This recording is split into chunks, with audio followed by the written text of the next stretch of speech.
Hi, my name is Ahmed Shiaan. I'm the ambassador of Maldives to the United Kingdom. Thank you very much and welcome to Breaking Travel News. So first off, has the change of government given a renewed sense of vitality to the tourism sector? Well, thank you very much for having me. Yes, if you really look at the change of government, as you would know, we are a very young democracy. The new constitution came into operation in 2008. And this is the first transition, you can say, first transfer of power after an election. We have had few hiccups on the way, as you would have, received. But one thing is very clear: Maldives is a very safe destination. We don't fight among ourselves. Politics, like any other country, is politics. One thing you can say about Maldives is all this talk about Maldives. We had an election. The ruling party or the current government lost, the opposition won, now they are coming in, this is the transition period. I mean, what else could you say about Maldives? That says a lot about, as a young democracy, as a Muslim democracy. We have shown example to the rest of the world, and the strength of Maldives is our peaceful tranquility and the peaceful way how we go about our business. And of course, with the new government, they will have their own policies. The way they see is like any government, when they come into, they will have their own promises from manifesto what they want to do. But one thing is very clear: Maldives, if you look at past 30 to 35 years since our inception as a tourist destination, we have always done well. Maldives now is growing at a faster pace than any period that we have had, and we expect, and we are 100% sure we will continue to have the growth that we are having. I don't think the politics will have an impact. I mean, even if you look at past few years, politically many say it's a turbulent period, but if you really in the Maldives, you will know, no one cares. It just goes on. It's just politics. I mean, politics is even here. I mean, with Brexit. I mean, for journalists, I mean, everything revolves around Brexit. But everyday person, no one is bothered. I mean, you go around this, Excel center. No one is talking about Brexit. Of course, it will be back of their mind, but people are going with their businesses, and it's the same applies to the Maldives. And this is what we have been saying. And I think as a young democracy, you will have attention, focus, which is good. But we will continue to as a country, mature as a democracy, mature as an economy, and for tourists, Maldives will always be the Maldives. It's very wise words, thank you very much. So you've had a few new redevelopments, the opening of the new Sinamalé Bridge, which connects the capital of Mali with Velana International Airport. How's that impacted on the tourism sector? Well, with the Velana International Airport, as you would know, even last year, I mean, a few years back, we shared like a launching of the development of the terminal building as well as the new runway. We are happy to share this September we had the first test landing of the new runway. And we are hoping for the runway to be operational, meaning charter and scheduled flights will be able to use it within the next 6 months.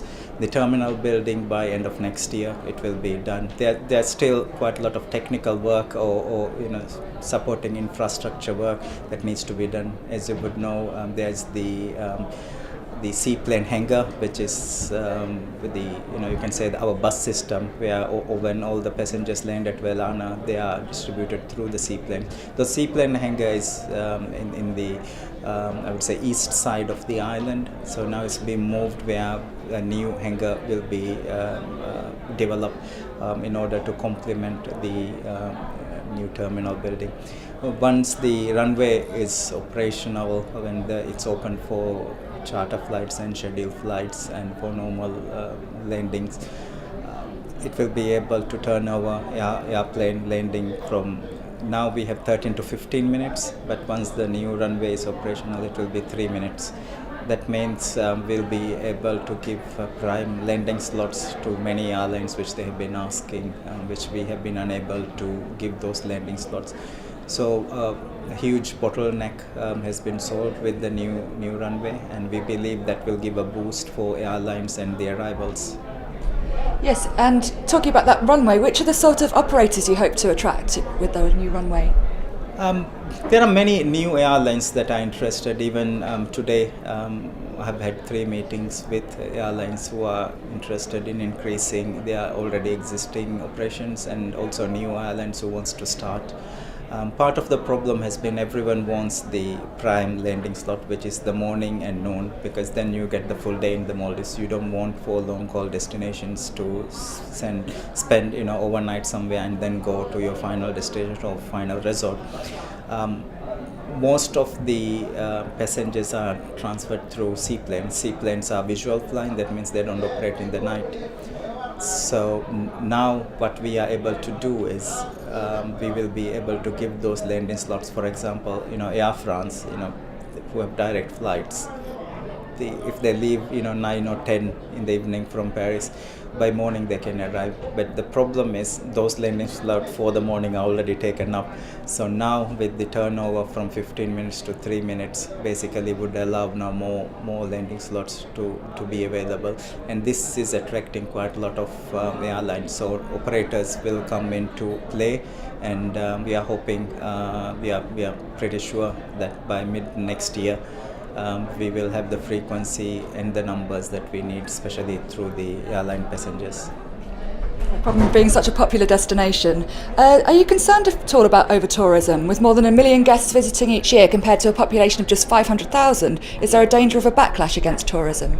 I don't think so. I think this is a question that we have been posed, past 20 years, and every year they say, there are so many resorts coming in. Whether it's going to damage the ecology or or overheat the economy, if you can use that term. But the reality is, Maldives is one resort, one island concept. And even if you open 100 or 200 resorts, it's the same. Basically, in each island you have around 100 to 150, depending on how many rooms are in an island.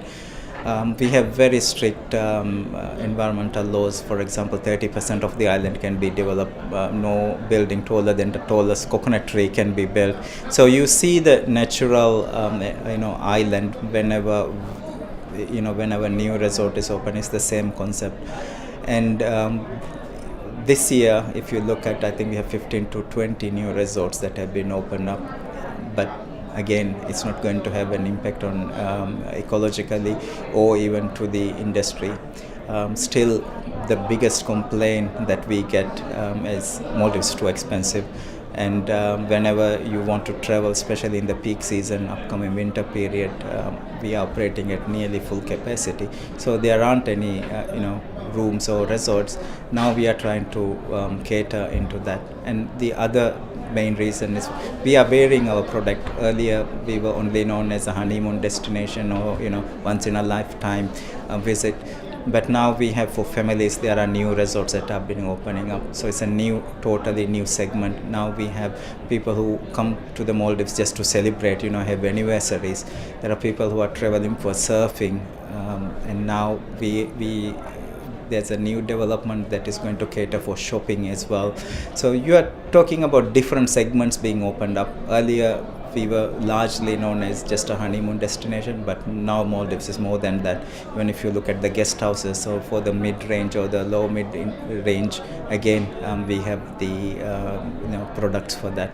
So as a whole, I think Maldives is maturing. We are venturing into new areas and diversifying our products to give a better experience. So it's not only for few wealthy, who can afford Maldives, but it's for the larger public. Anyone who wants to visit Maldives, doesn't matter whether you have 1 kid or 2 kids or whether you are a family of 15, we want to serve them, and that's what we are doing. That's great, getting it out to everyone. And speaking about new developments, can you tell me a bit more about the Multi-Island Leisure and Entertainment Crossroads project, which will span across 9 islands and will become the largest integrated resort in the Indian Ocean? Yes, I think that's what I was referring to earlier about the shopping. I think that's within that project. I think it's a very innovative project, but it's a different segment where most of the resorts that we have, if you really look at it, it is within certain boundaries. You are talking about 150 to 200. But this is going to open up as a I would say 2,000 to 3,000 to 4,000, depending on when it's completed. It will offer various opportunities. It will be, you can say, a little mini city where all the facilities with resorts. So it's a new concept, but the investors and the ones who are focusing on that, they are very confident that they'll be able to do, and the government as well is facilitating. Maldivian government, in the past and present and future, always facilitates, brilliant ideas, entrepreneurs who have brilliant ideas within our rules, within our ecological, rules. If it can be entertained, we will always support them, and that has been, the case even in this project. That sounds great. And finally, you recently hosted the World Spa Awards and won World's Best Spa Destination. Are accolades such as this important to the country? I think it is important. As a Maldivian, no one needs to tell me how good we are. But when others comes and say that, it feels good, and we hope it is the case. And the best thing about the Maldives, what we say is, it's not us who judge; it's the visitors. And when visitors, they themselves judge is as the best destination. It says a lot. And if you look at the industry over here, everyone who is representing their own, different brands and different hotels, medium, small and large, businesses, they are all here. One of the things that they take pride is anyone who visits the island, they themselves will go and become an ambassador and talk about how wonderful it is. And I think that's the most important thing. It's not only the beauty, but matching with the service. And if you can't match with the beauty service, then normally there's something missing. And I think Maldives, we wouldn't say we are the perfect example, but it's something that we are perfecting. It's something that we are taking pride.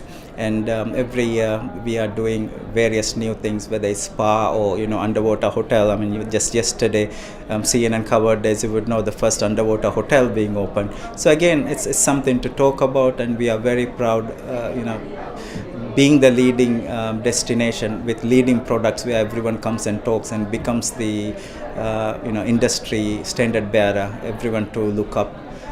We have been always, being asked the next Maldives about various articles, the next Maldives. The very fact every year everyone is talking about next Maldives, that means we are still there.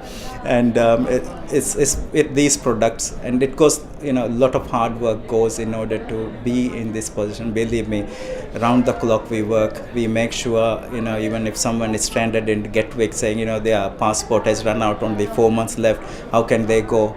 We go, extra mile to help them. We will call the airline. No country will do that. They will say that's your own problem. And for us, every customer matters, and that's what we pride in, and that's what we are proud of. Thank you very much for talking to us today. Some inspiring words. Thank you.